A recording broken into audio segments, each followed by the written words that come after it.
pardon, les deux vont ensemble et nous avons tous fait l'expérience de gestes qui nous paraissaient bien douloureux sur le moment et qui pourtant étaient hautement signifiants. Par exemple, une simple main tendue après une grande querelle, quelques mots écrits ou griffonnés sur un petit bout de papier pour essayer d'effacer les paroles violentes que nous n'aurions pas dû dire, un tout petit bouquet de fleurs où les fleurs parlent à notre place, ou même un sourire silencieux pour dire que nous pardonnons. Tout cela fait partie de notre vie ordinaire, familiale, professionnelle et de tout ce que l'on rencontre dans la vie. Donc c'est une expérience que nous avons tous en commun. Pour affronter les petites querelles et tenir le cap devant les tempêtes qui nous déstabilisent et nous déchirent, nous devons tous apprendre le pardon les uns à l'égard des autres, que ce soit à la maison ou que ce soit dans notre paroisse, par exemple, quand certains ont exprimé une opinion contraire à la nôtre, en risquant de provoquer l'échec d'un projet qui nous tenait à cœur. Et apprendre ce pardon fait partie de notre vie quotidienne, y compris de notre prière, même si nous n'y prêtons pas toujours attention. Pardonne-nous nos offenses comme nous pardonnons à ceux qui nous ont offensés. Consoler. Consoler, nous savons bien que cela demande à la fois du temps et de l'intelligence, à la fois pour essuyer les larmes des petits chagrins que pour comprendre des situations de détresse. Mais pour trouver les bonnes paroles, n'oublions pas que nous avons un allié de poids dans la personne de l'Esprit Saint. L'Esprit Saint qui est le consolateur par excellence, comme le dit Saint Jean au chapitre 14 de son évangile au verset 26. Et la belle prière du Veni Sancte Spiritus interpelle l'Esprit Saint comme consolateur souverain, hôte bienfaisant de l'âme, douce quiétude du cœur. C'est lui qui sait nous dicter les mots nécessaires. Et ce temps passé à consoler, loin d'être du temps perdu, fait partie de la charité la plus élémentaire à l'égard de tous ceux que nous rencontrons, de tous ceux qui nous entourent. Or, ces mots, consoler et pardonner, sont très souvent employés dans la Bible et cela vaut la peine de voir ce qu'ils recouvrent parce qu'ils prennent à ce moment-là une autre dimension que celle que nous leur donnons à travers les accidents de la vie quotidienne. Regardons précisément ce que veut dire pardonner. Et n'ayons pas peur de remonter jusqu'à Abraham, car il nous donne une belle leçon sur la nature du pardon. Tout au début de la Genèse, au chapitre 19, Dieu dit que le péché de Sodome est si grave qu'il doit descendre pour voir un petit peu ce qu'il en est. Alors il envoie ses anges qui constatent évidemment la débauche et la violence qui se passent dans cette ville. Est-ce que l'on peut prendre la défense d'une telle ville où le vice est porté à l'excellence ? Eh bien, il y a quelqu'un qui va s'y risquer avec beaucoup de courage en demandant à Dieu qu'il pardonne à Sodome, dont les habitants se livrent à la débauche, à la violence et au péché. Comment parle-t-il à Dieu ? Il le provoque. Et il lui dit, tu ne vas quand même pas supprimer le juste avec le pécheur. Peut-être il y a 50 justes dans la ville. Vas-tu vraiment les supprimer ? Et ne pardonnerais-tu pas à la ville pour 50 justes ? Et voilà les mots qui sont importants, qui sont dans son sein. Dans son sein, S-E-I-N, c'est-à-dire qui habitent les mêmes maisons, les mêmes rues, la même ville que nous croisons dans la rue.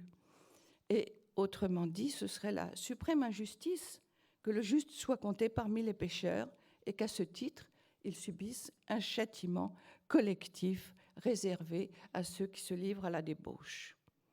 Et Dieu répond, oui, si je trouve 50 justes, je pardonnerai à Sodome.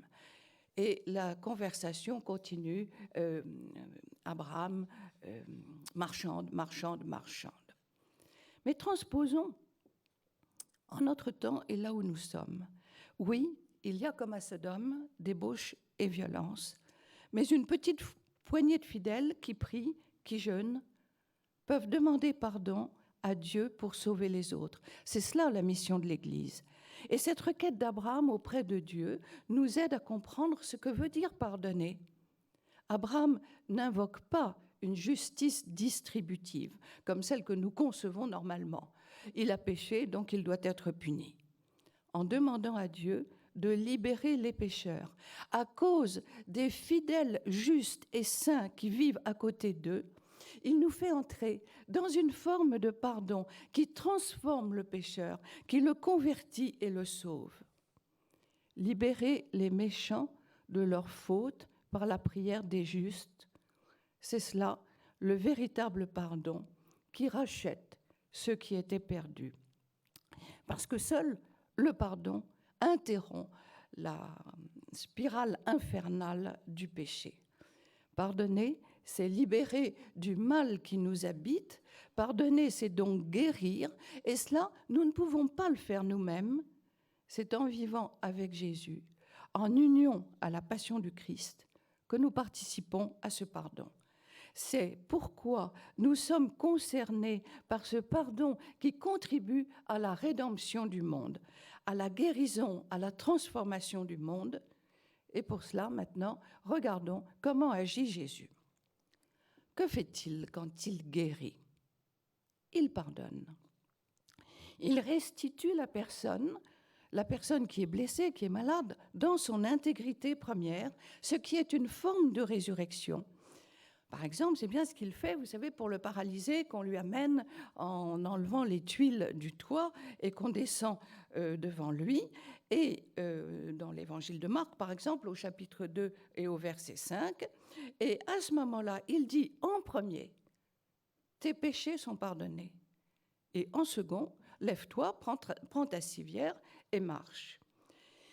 Et plus encore, il y a un autre grand moment dans l'évangile où nous entendons Jésus qui réserve ses dernières forces alors qu'il ne peut plus respirer pour dire « Père, pardonne-leur, ils ne savent pas ce qu'ils font » dans l'évangile de Luc au chapitre 24, le verset 34. Et dans les Actes des Apôtres, nous entendons aussi le premier martyr, le diacre Étienne, faire la même demande dans les Actes au chapitre 7 au verset 60. Et nous avons beaucoup de témoignages justement de martyrs qui, au moment d'être exécutés, pour rester fidèles à la parole de Dieu, demandent pardon à Dieu pour leur bourreau. Et nous avons, par exemple, le plus bel exemple qui soit, et récent, qui est le testament du père de Chergé, le prieur de Tibérine. Alors, cela nous amène justement, en voyant la mission de Jésus, à réfléchir sur notre responsabilité au sein du monde. En quoi suis-je responsable, là où je suis, des crimes que je vois à la télévision? Mais est-ce que je ne peux pas joindre ma prière à celle de Jésus, la même prière que celle qu'il faisait pendant qu'on le crucifiait, et demander pardon pour tous? Et nous avons aussi dans la Bible les mots des psaumes pour nous aider à demander pardon à Dieu de la peine que nous avons faite aux autres et à lui en premier. Il y a en particulier les 7 psaumes de la pénitence et le plus connu, le psaume Miserere, que l'on récite en particulier le mercredi des cendres. Et les psaumes de la pénitence, je sais que c'est un mot qu'on n'aime pas beaucoup de nos jours parce que la pénitence, ça fait tout de suite penser au tableau de Zurbaran où on voit un pénitent avec un grand capuchon et puis une tête de mort à ses pieds. Mais faire pénitence pour demander pardon à Dieu ne signifie pas s'enfermer dans une cellule pour se livrer à une introspection sur nous-mêmes qui aboutirait au seul résultat de nous enfermer un peu plus dans notre prison personnelle. Justement, ce que nous demandons dans la prière du Miserere, Seigneur, donne-moi un cœur brisé. Ce cœur brisé, c'est un vrai cœur de chair. Comme nous le dit le prophète Ézéchiel, le Seigneur enlèvera nos cœurs de pierre pour les remplacer par des cœurs de chair capables de compassion. Donc capable de compassion exactement comme le cœur du Christ.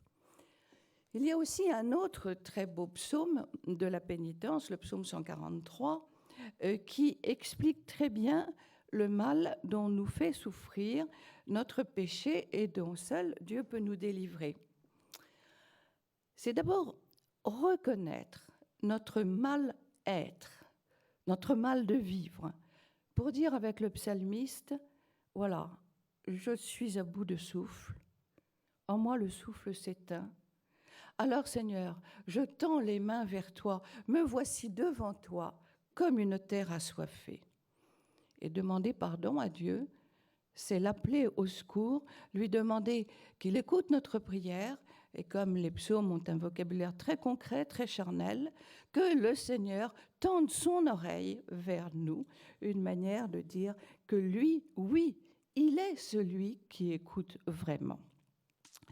Et faire pénitence, c'est donc tout cela, parler à Dieu, parler à Jésus, lui demander qu'il nous guérisse, lui qui a guéri sans compter tous ceux qui étaient sur son chemin.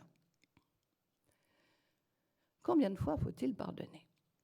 Nous avons souvent été confrontés aux bagarres pas vraiment méchantes entre les frères et sœurs le soir au moment de la prière. Alors bien sûr, on n'ira pas se coucher sans s'être gentiment demandé pardon. Alors justement, il y a à ce moment-là un des accusés qui dit « Ah mais moi je l'ai déjà fait », mais sa mine boudeuse dément la sincérité de son propos. Alors la victime qui a été agressée, ou du moins qui le croit dur comme fer, prend la parole et se souvient d'une façon miraculeuse, juste à ce moment-là, des paroles même de Jésus, qui a dit qu'il fallait pardonner sans compter. Mais son air supérieur et un peu provocateur ne colle pas du tout avec la sincérité des paroles de Jésus. Il faut donc tout reprendre et reprendre cet exemple extraordinaire que la question que pose Pierre à Jésus dans l'évangile de Matthieu au chapitre 18 au verset 21. Alors justement, Jésus dit que là où 2 ou 3 sont réunis en mon nom, eh bien, je suis au milieu d'eux. Et par conséquent, au moment de la prière du soir, avec les enfants, c'est le bon moment pour réfléchir là-dessus. Et à ce moment-là, Pierre s'approche et demande combien de fois est-ce qu'il faut pardonner ? Jusqu'à 7 fois. Et lui, il pense être vraiment très bon, très miséricordieux en disant 7 fois. L'Évangile ne nous dit pas, ne nous décrit pas la réaction de Pierre quand il a entendu la réponse de Jésus, qui lui a dit « Je ne te dis pas 7 fois, mais 77 fois 7 fois ». C'est-à-dire qu'il faut être d'une infinie patience, d'une extrême générosité, d'une grande sainteté pour pardonner sans cesse. N'est-ce pas cela ? Et nous sommes renvoyés effectivement à la prière du Notre Père. Regardons maintenant ce que nous apporte dans la Bible l'emploi du mot et du verbe, surtout du verbe consoler et du mot consolateur.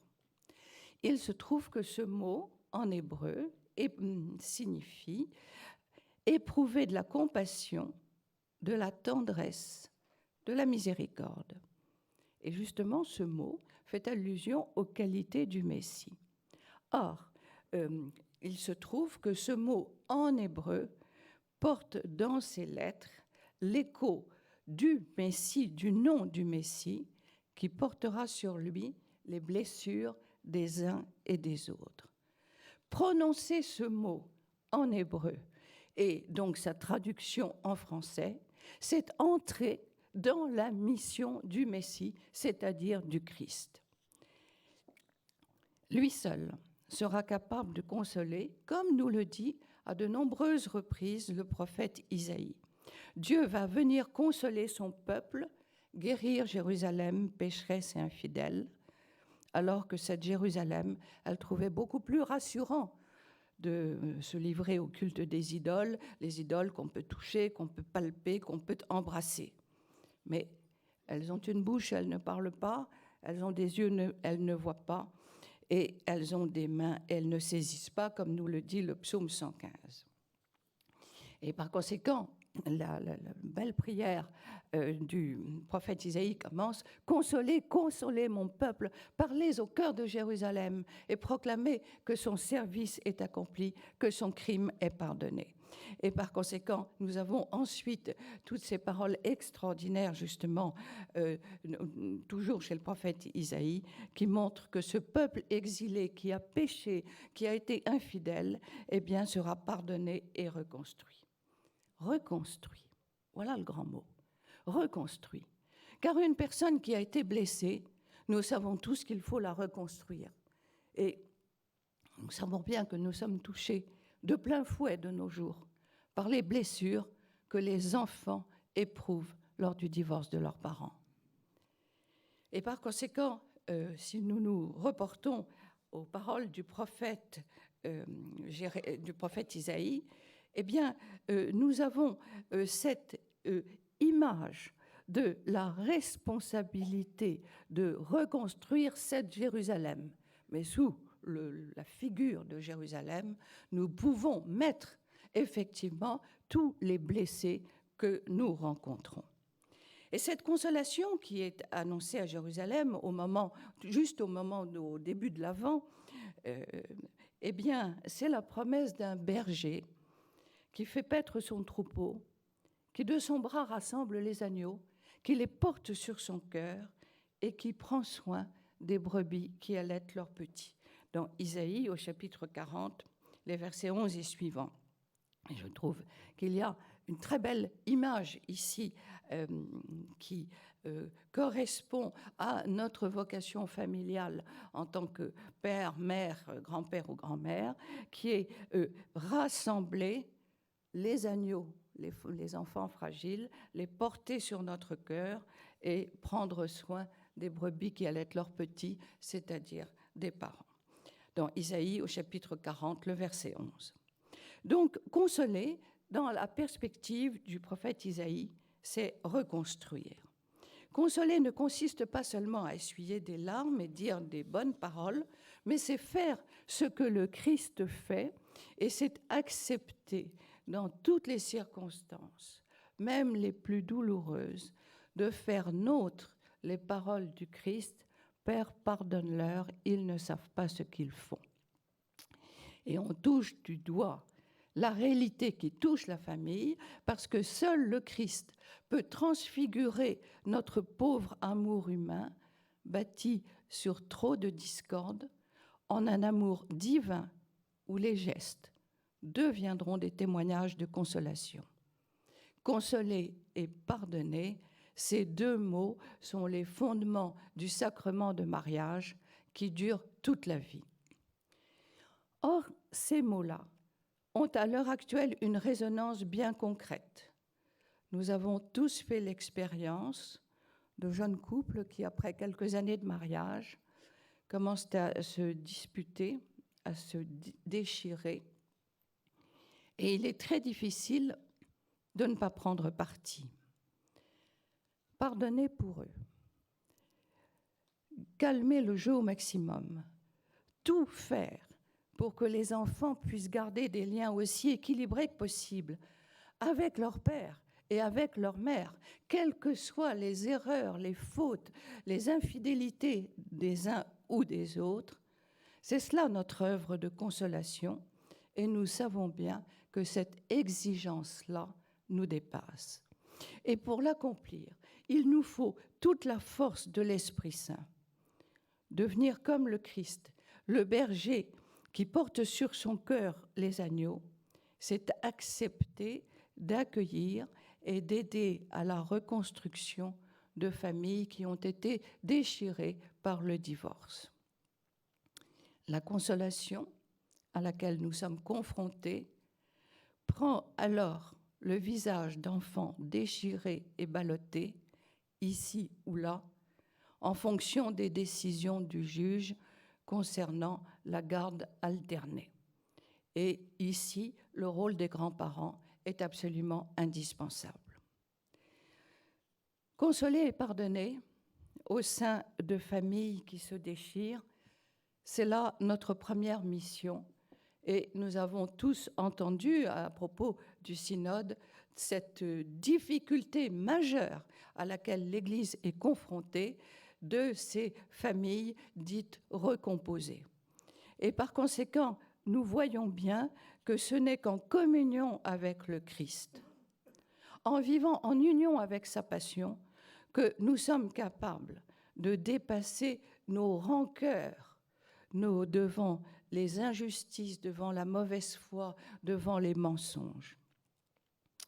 Consoler et pardonner, c'est comme à Sodome et à Jérusalem, c'est accomplir la reconstruction, la résurrection d'enfants en pleine croissance, qui ont besoin de grandir dans l'assurance d'être aimés, qui ont besoin de grandir dans l'assurance que oui, l'amour est possible, mais pas un amour humain ordinaire qui se brisera sur n'importe quel obstacle, n'importe quel rocher, un amour transfiguré par la grâce du Christ. Ce n'est qu'en vivant les sacrements, ce n'est que par la grâce du Saint-Esprit que nous devenons capables, effectivement, de transcender ces difficultés majeures, ces ruptures qui sont si douloureuses. Et c'est notre responsabilité, comme Abraham à Sodome, d'essayer de rebâtir et reconstruire. Alors voilà, consoler et pardonner, c'est notre charisme, c'est assumer le rôle du Christ bon pasteur. Et le Christ bon pasteur, nous savons que lui, il sait faire les pansements des brebis malades, il sait partir à leur recherche pour les consoler et les porter sur son dos.